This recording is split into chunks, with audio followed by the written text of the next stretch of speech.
प्राचीन काल में जब ब्रह्मांड अंधकार और अराजकता से घिरा हुआ था, उस समय देवी देवता और मनुष्य सभी एक भयंकर राक्षस के आतंक से परेशान थे, जिसका नाम था रक्तबीज।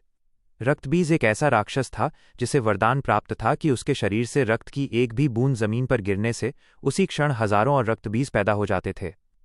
ये वरदान उसे अजेय बनाता था, क्योंकि कोई भी उसे मार नहीं सकता था। जैसे ही कोई योद्धा उस पर प्रहार करता, उसके रक्त से और राक्षस जन्म ले लेते, जिससे युद्ध और भी भयावह हो जाता।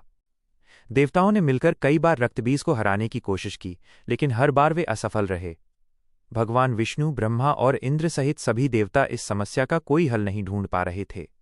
उन्होंने अपनी सारी शक्तियां लगा दी, पर रक्तबीज और उसके नए नए अवतारों से निपटना असंभव होता जा रहा था। जब कोई उपाय नहीं बचा, तो सभी देवता माता पार्वती की शरण में गए और उनसे प्रार्थना की कि वे इस भयानक संकट से मुक्ति दिलाएं। माता पार्वती ने देवताओं की पुकार सुनी और उन्होंने अपने भीतर की सभी शक्तियों को एकत्रित किया। उनकी आंखों से एक भयंकर ज्वाला निकली और उसी ज्वाला से एक भयानक रूप प्रकट हुआ, काली माता का। काली माता का रूप अत्यंत डरावना था। उनका रंग गहरा काला था, उनकी जबान बाहर निकली हुई थी और उनके गले में मुंडमाला, मानव खोपड़ियों की माला थी। उनके हाथों में खड्ग, तलवार और कटे हुए सिर थे और वे अपनी आंखों से अग्नि वर्षा कर रही थीं। काली माता युद्ध के मैदान में उतरीं।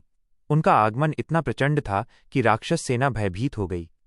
रक्तबीज ने भी काली माता का सामना करने की कोशिश की, लेकिन काली माता ने अपनी प्रचंड शक्ति से उस पर प्रहार करना शुरू कर दिया। जब रक्तबीज के शरीर से रक्त की बूंदें जमीन पर गिरने लगीं और उससे नए नए रक्तबीज पैदा होने लगे, तो काली माता ने एक अद्भुत रणनीति अपनाई।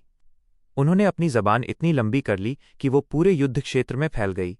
जैसे ही रक्तबीज के शरीर से रक्त की एक भी बूंद गिरती, काली माता उसे जमीन पर गिरने से पहले ही अपनी जबान से चाट लेती।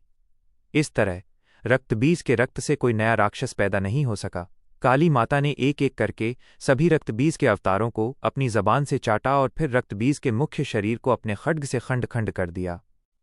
रक्तबीज का अंत हो गया, लेकिन काली माता का क्रोध इतना प्रचंड था कि वे शांत नहीं हो पा रही थीं। वे युद्ध के मैदान में नाच रही थीं और उनके पैरों के नीचे सब कुछ हिल रहा था।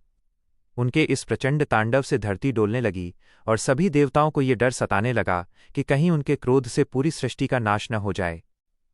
देवताओं ने फिर से माता पार्वती और अन्य देवी देवताओं से प्रार्थना की कि वे काली माता को शांत करें। जब कोई और उपाय काम नहीं आया, तो भगवान शिव स्वयं काली माता के रास्ते में लेट गए। जैसे ही काली माता ने अपने तांडव में आगे बढ़ते हुए भगवान शिव को अपने पैरों के नीचे देखा, वे चौंक गईं। अपने पति के शरीर पर पैर रखने के इस कृत्य से उनका क्रोध शांत हो गया और वे लज्जित होकर ठहर गईं। उनका विकराल रूप शांत होने लगा और वे अपने मूल सौम्य रूप में वापस आ गईं।